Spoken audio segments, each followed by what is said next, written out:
أنا أسماء سعيد، جاي النهاردة علشان نكسر باب كبير بناه الماتريكس.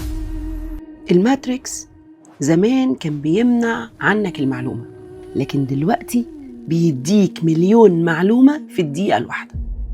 زمان كان يقولك اسكت، دلوقتي بيقولك اتكلم، انت واعي، انت فاهم، انت شايف اللي غيرك مش شايفه.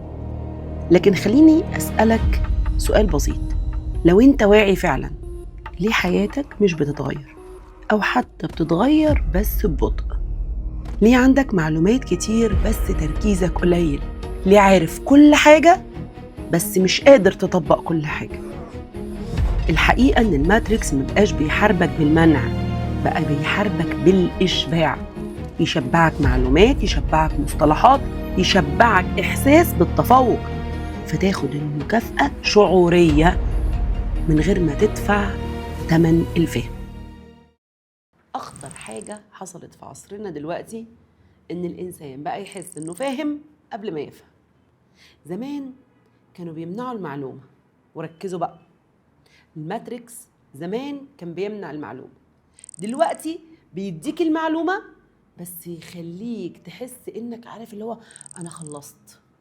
النهاردة هتكلم عن أخطر كود زرعوا الماتريكس جواك. كود أنا واعي. تاني، أنا واعي. الماتريكس مش محتاج يحاربك بالمنع. النهاردة هتكلم على محاربة خطيرة، محاربة بالإشباع. يشبعك معلومات، يشبعك مصطلحات، يشبعك إحساس إن أنا عارف وفاهم وواعي، فيخليك تتوقف عن البحث الحقيقي.